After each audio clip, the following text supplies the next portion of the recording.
One of the trends that we saw when we were shopping for our fifth wheel is some RVs had blue accent lighting.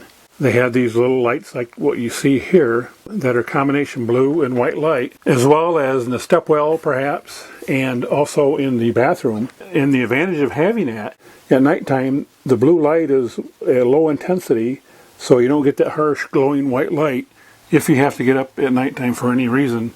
Or in the case of these blue lights here in the bedroom, one person can be reading a book and the other person can be sleeping, because these blue lights will illuminate a white page sufficiently enough to read, yet they're not high enough intensity that'll keep the other person awake.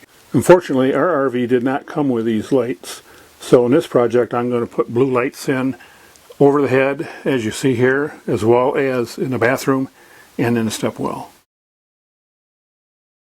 And this is a puck light I'm going to be replacing in the bathroom. So first thing I got to do is remove it. And you simply do that by pulling the spring out. Now the new puck light that I'm going to put in, I'm going to actually screw into here. So what I've done is I've made this little ring to give the screws a little more bite, and I've cut a slot in there so I can just rotate this around.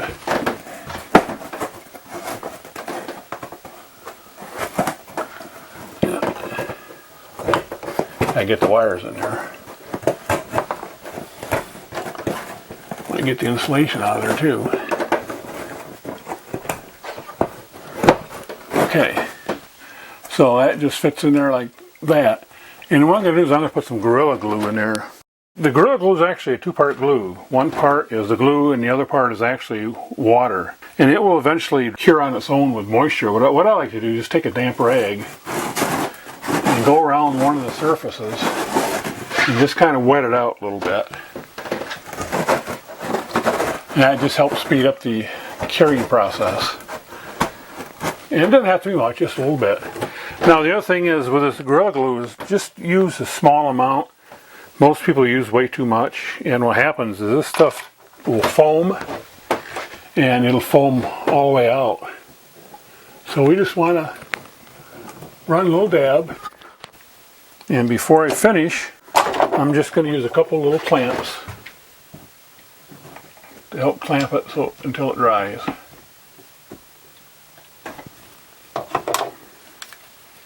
Just like that.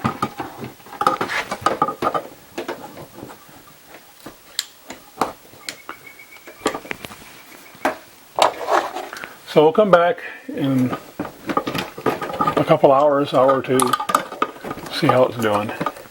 So now after this has had a chance to dry, it's time to replace this light.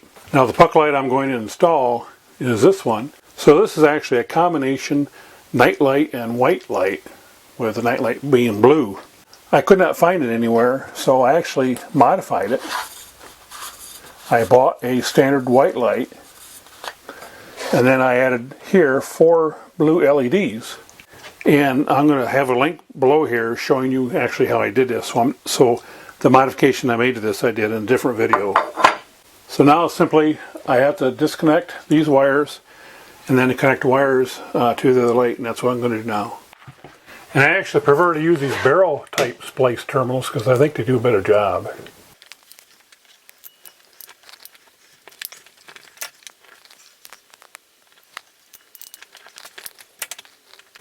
There we go.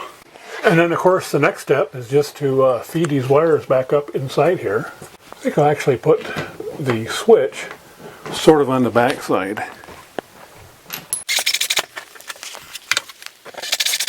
And try not to over tighten these things. In fact, what I'm going to do is I'm just going to hand tighten them.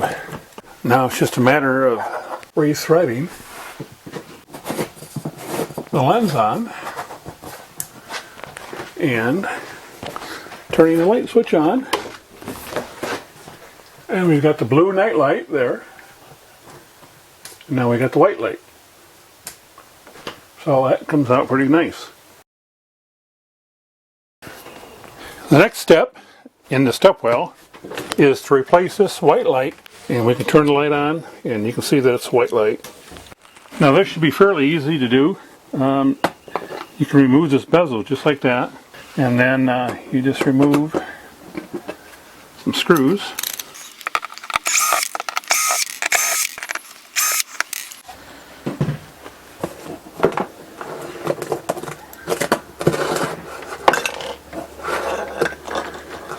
And in this case, I've got the same light, but it's in blue. So I'm just going to replace this one with this one.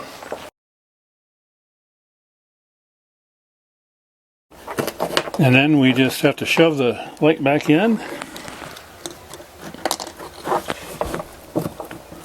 And then attach it using the original screws.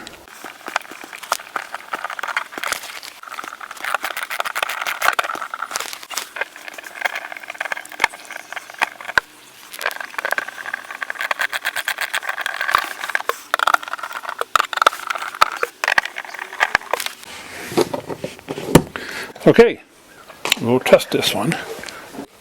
There we go. Nice blue light. And I'm in the bedroom in the front of the coach, and we want to also install a reading light here above the headboard. And this is a reading light that I've got, and it is also a white light and a blue light. And I'm thinking putting it up about right here. Now, when I looked at this panel, this is a 12-volt light here. That panel goes all the way up to about here, so I think I can get a wire spliced into there up to there. So I have to take this apart here, this light, and we'll look in there and see if that's possible. And I'm using my portable Milwaukee inspection camera going in the hole, and I not only can see here that it goes all the way to the top, but if I look, I can actually see the light shining through the seam of this front panel here. I can see the light behind it. So it goes all the way up to the top. So I took these lights and added a little bit extra wire on them. So I'm kind of pre-assembling it. And like most things made in China, they use white for negative and black for positive 12 volts. In the US, we use red for positive and black for negative. Although sometimes in boats you'll find something called safety wire, which uses red for positive and yellow for negative. Regardless of whether the wires match or not, as you see here, you might be inclined to hook black to black and then white to red, but that's not really the way you should do it. What you really want to do is keep the polarity correct. So whatever polarity each one of these wires use, that's what you use. So in this case, black is positive on the light, and red should be positive in the cable. So it can be confusing, and I suppose I should use the same color code it was on here, but this is nice zip cable. So for the wiring, I'm going to use these Scotchlok adapters. Now some people criticize them, they don't like them, but they're used all over inside here already anyway. And I suppose outside they may have a point, although again they're used outside here as well.